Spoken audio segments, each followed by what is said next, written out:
Hey everybody, this is going to be our essay number 1 review. I'm going to go over some of the issues I saw with a lot of papers that came in. It's partly to help you better understand your grade and why you got what you got. But more important than that at this point is to help you avoid some of these mistakes I'm going to talk about and how to improve for essay number 2, which is basically your final for this class. So let's talk about how we can do some things better. The number one issue I saw was just lack of proofreading and editing. I have a lot of first semester freshmen in these classes, so I'm talking particularly to a lot of you. You guys are just going to have to step your game up a bit when it comes to understanding what is required on the university level. It's just not enough anymore to bang out papers last minute, crush a couple Red Bulls, stay up all night, and then try and get things in. You've got to finish your writing with a sufficient amount of time to allow you to edit your papers, to edit them yourself, to give it to a roommate or a family member. Just have them read it over, see if it makes sense, see if they can catch mistakes. The Writing Center is a wonderful resource, but you need to give the Writing Center enough lag time to where you can let them look at one of your drafts, read it over, and give you some recommendations. You can't send them something 5 hours before the deadline. So you really need to rethink what deadlines are on the university level. You got to finish your writing days before, and then just give yourself time to read, to go back over things, to see if things can be cut and edited, to make sure. I'm going to talk about specific issues I saw with this, but to give yourself enough time to recognize these things. Editing and proofreading are essential. Think of it this way. If the greatest professional writers in the world hire editors, often with their own money, to read their work, don't you think you guys should? If newspapers pay fact checkers and higher level editors to review all of the articles coming out, don't you think you guys need some proofreading? Our work is all so much better when we have sufficient time to at the very least allow us to go back over and carefully comb through our writing. But even better, do that, but also have one or two other people look over our writing. If you want to improve, this is the simplest way to do it. Just finish your papers earlier and go over them, review them, have other people look at them. All right. So what specifically did I see? This is not limited, but these are some of the things. Problems with capitalization. I mean, come on, folks. Like we're at university now. It's okay to not always know if something is a proper noun and should be capitalized. See, what I saw a lot of is you guys not capitalizing words like Puritans, which if you looked at everything I wrote in all my PowerPoints, Puritans was always capitalized. Okay. It's okay maybe to not know if the Catholic Church is capitalized, or the Enlightenment is capitalized, or the Church of England is capitalized, or if heaven or hell should be capitalized, which, by the way, they shouldn't be capitalized. But there's no excuse not to look these things up. You guys have to have better inclinations when something might be a proper noun to step back for a second and say, okay, I'm going to take 5 seconds out of my life and Google this to see if this word I'm curious about is a proper noun and should be capitalized. Okay, that's what's not okay. We should not be dealing with systemic capitalization issues on the university level, guys. Like, you're just throwing points away on your exam when you're not getting this stuff right. So if you're not sure if something should be capitalized, look it up. It doesn't take long. You will find the correct information. Past tense. We're talking about the past, as I wrote in many of your papers. Benjamin Franklin and the Puritans are long dead and gone. Okay? So when we write about their lives, when we write about their actions, we write about them in the past tense. Okay? None of you have a problem with this in your speaking for the most part. None of you would say, I go to the market last week to buy some milk.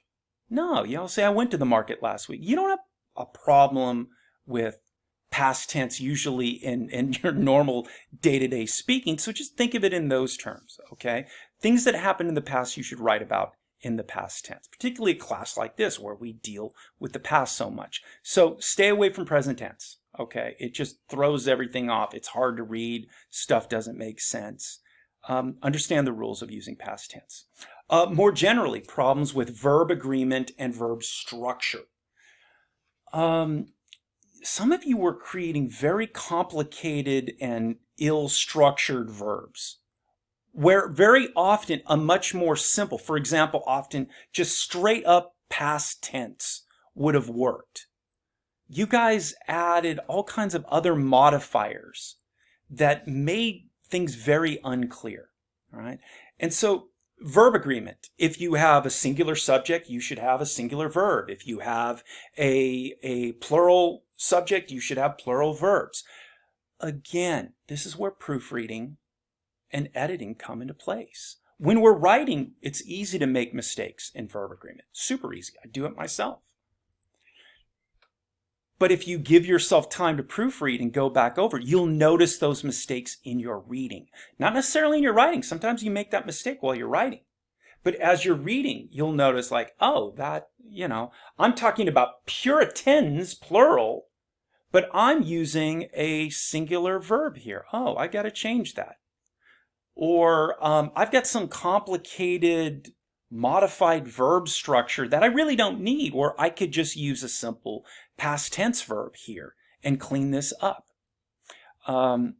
So verb agreement, verb structure was an issue. A lot of odd things with that. A lot of odd prepositions: of, in, the, above, before, than, that didn't really make sense for the context. So look up how to use prepositions if you need to. If you're not sure, do a Google search with what you think the preposition should be with the words you're using. Put quotation marks around it. See how many answers come up. See how many search results come up. And then try a different one. Again, put some parentheses around it and see if more come up. Just try and see which works if you're really not sure. Again, you'll pick up on this if you're editing, if you're proofreading. First time you read it through, you don't really notice. It's kind of okay, but the next time, or maybe the time after that, something like, this is a little funky. This doesn't seem to work with this. Should I use before instead of than here? You'll trust how it sounds better if, once again, you have time to edit and proofread like that. So weird choices, awkward choices. That's one of the responses I gave when you gave me weird prepositions, that it made it difficult to understand what you're trying to say. I would just drop just an awkward indicator on there going like, I kind of don't know what you're saying here. And a lot of times that had to do with odd prepositions. One last thing. These weren't the only issues, but one last thing. Passive voice.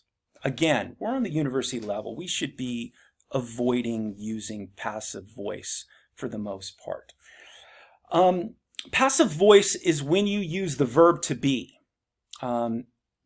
Is, am in the present, was, were in the past tense, immediately followed by a past tense verb or a past participle. Whenever you see this, the verb to be and then a past tense verb next to each other, you're getting passive voice. Okay, what's the problem with passive voice? Passive voice often makes it confusing what the subject of the sentence is. And it's an unclear form of writing. And so when you're writing, if you recognize this, the verb to be plus a past tense. See if there's a way you can fix that and change that to make the sentence active. I gave a lot of examples for some of you that made this mistake. Not all of you, but a lot of you. I would try to rewrite your passive voice and show you how it should have been active. And often what that's a matter of is demonstrating who the subject was and making it clear the subject of the sentence, whether it was Benjamin Franklin or the Puritans or God. God did this. God was that. The Puritans controlled this, instead of a passive structure. Now, when you get better with your writing, and some of you are there, you can use passive voice in a situation where you're trying to indicate weakness or some mystery about what the subject is of the sentence. You can effectively use passive voice if you know what you're doing, but a lot of you were just needlessly using passive voice. So look that up. You're really going to want to clean that up and do some different things. Okay, those are a lot of the grammatical mistakes and errors I saw people. There were others, but proofread better, edit better, have other people read your stuff and help you pick up on some of that stuff. Okay, another issue that could have gotten a lot of you more points was the fact that a lot of your claims were vague and you needed specific examples to back up what you were talking about. Religion was very important to the Puritans. Religion was the center of Puritan life. Without religion, the Puritans felt lost. You'd give me lots of these vague claims, but wouldn't give me a specific example. Okay, well, what does that mean? Show me how they structured their society in a way that revealed the importance of religion in their faith. Don't get me wrong, a lot of you did this, and you made a generalized claim and then gave me a specific example to back it up and give evidence. But a lot of you didn't. And so you just stayed on this vague general level without ever getting specific. Benjamin Franklin was an individualist. His individualism made him very different from the Puritans. Okay, you're not wrong. But give me an example of that. Show me something specific.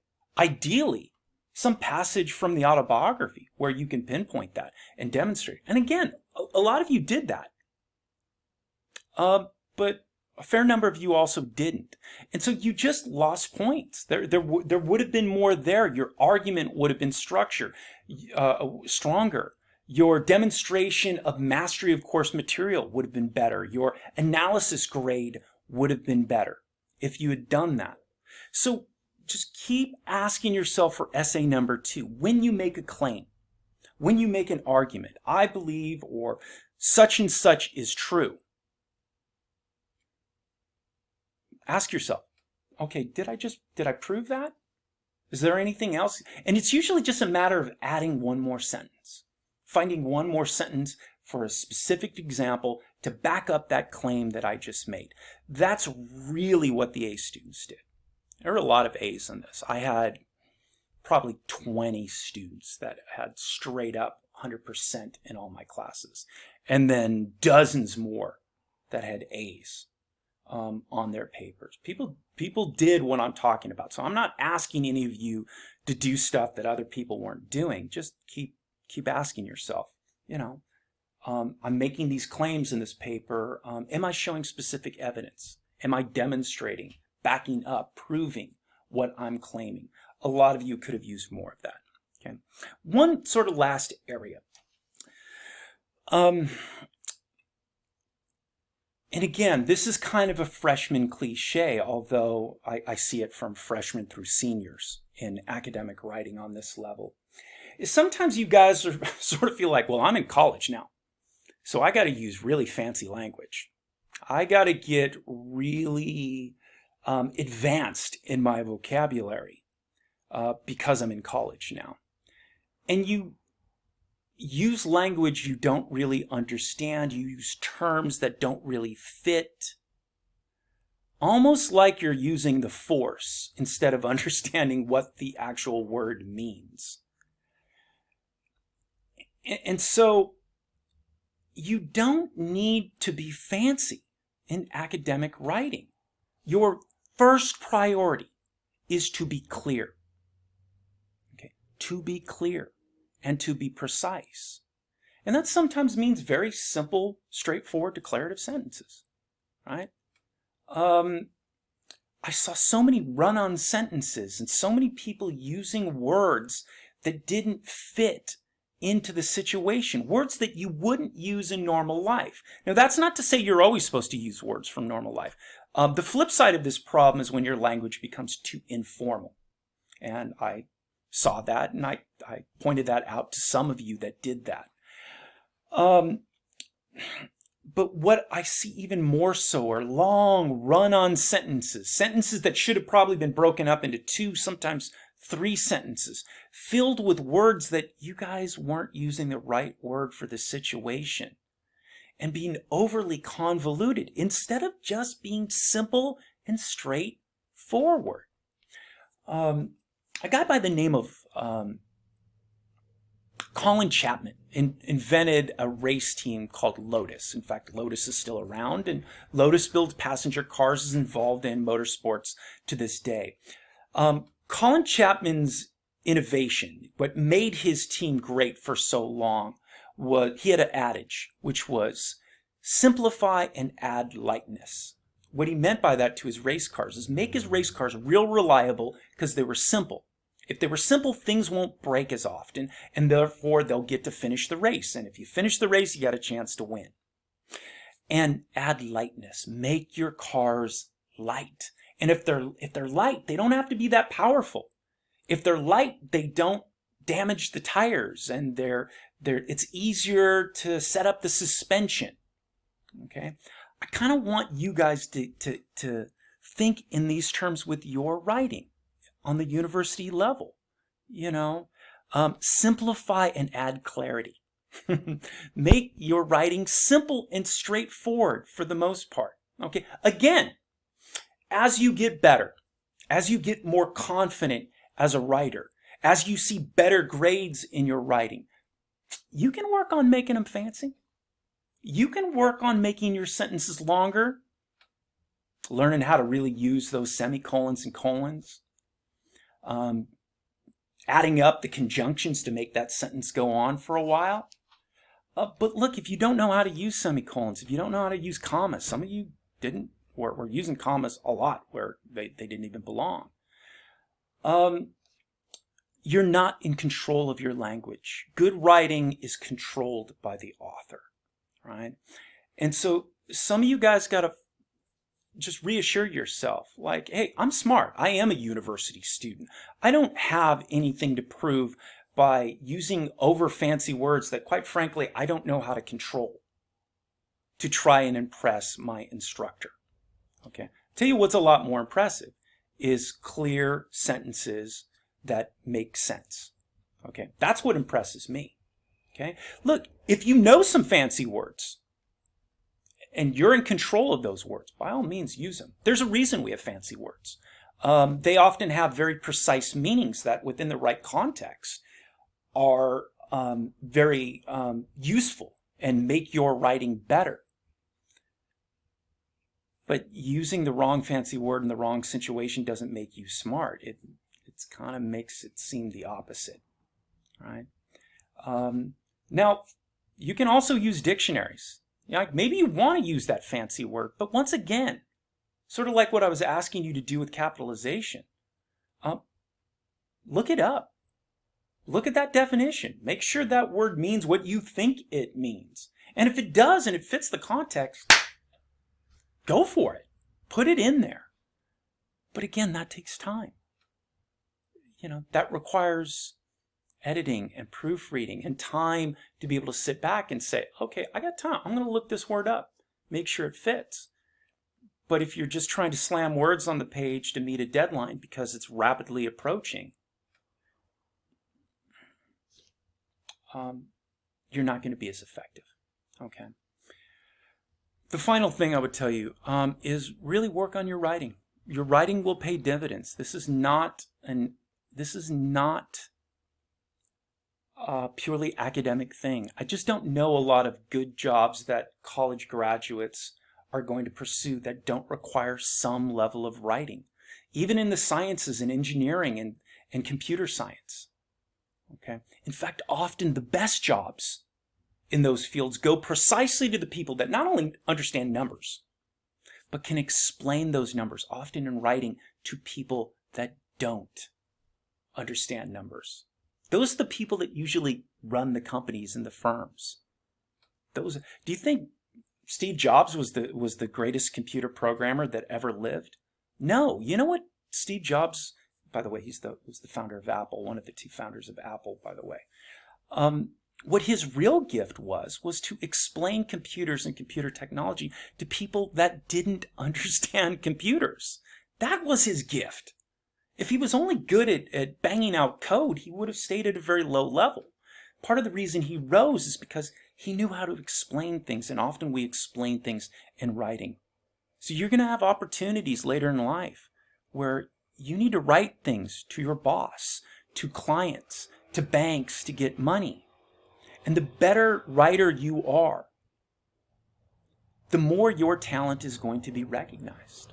Right? So I'm not telling you to do this just to get an A in a class like mine. I'm telling you to really work on your writing, because it will pay off for you as you move on. Whether you're an employee, an entrepreneur, you will not have felt like you wasted your time once you become a good writer. Right? Good writing reflects a good mind. And that's the way it's interpreted. Shaky writing, weak writing is interpreted as reflecting a weak mind. Right? And that's not always fair, by the way. But that's the way it gets interpreted. So that's why you should be working on your writing. Take opportunities to write papers like this in your classes to get better. Right?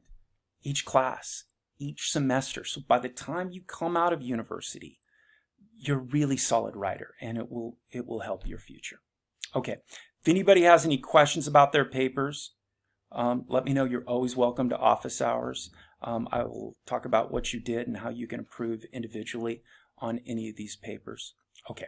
Bye. Take care.